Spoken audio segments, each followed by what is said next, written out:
Numéro 003 CN 2024 relative à la sortie du PM sur RFI. Nous, acteurs regroupés au sein de la convergence des acteurs sociaux-politiques engagés dans le cadre du dialogue inclusif interguinéen, suivons avec inquiétude la surenchère dans les propos de l'actuel Premier ministre Amadou Wuri Ba.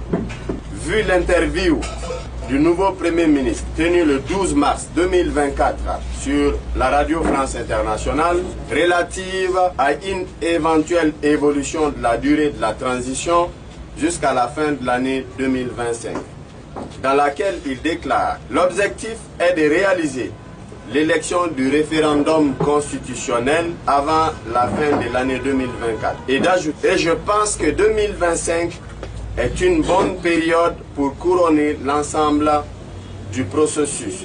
Et toujours avec l'aide de Dieu, parce que, par exemple, l'explosion du dépôt de carburant a été un coup très dur et qui impacte l'ensemble des activités de l'État aujourd'hui. » Fin de citation. Vu l'inobservation récurrente de M.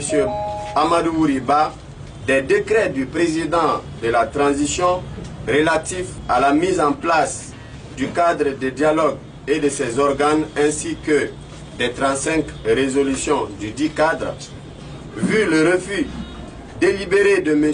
Amadou Wuri Ba de convoquer la réunion du comité du suivi de la mise en œuvre des résolutions et une plénière du cadre de dialogue inclusif interguinéen, alors qu'une transition est éminemment politique et sociale. Vu la promesse non tenue du Premier ministre relative au respect de 30% des postes ministériels en faveur des femmes dans le nouveau gouvernement, nous déplorons cette volonté manifeste et unilatérale de M. Amadou Wuri Ba de repousser la durée de la transition en violation flagrante du point 2 des 35 résolutions du cadre de dialogue inclusif interguinéen relatif à la durée de la transition militaire, soit 24 mois, entériné par le compromis dynamique avec la communauté économique des États de l'Afrique de l'Ouest, CEDEAO.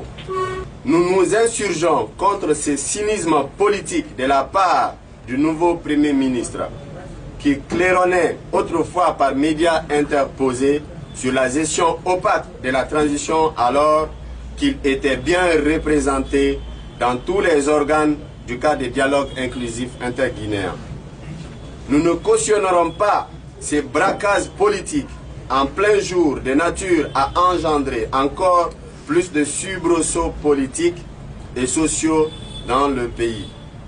Nous réitérons qu'à ce stade de la mise en œuvre des 35 résolutions du cadre de dialogue inclusif interguinéen, il n'y a nullement possibilité de glissement de l'agenda de la transition tel que défini par l'ensemble des acteurs sociaux-politiques lors des travaux du 24 novembre au 15 décembre 2022.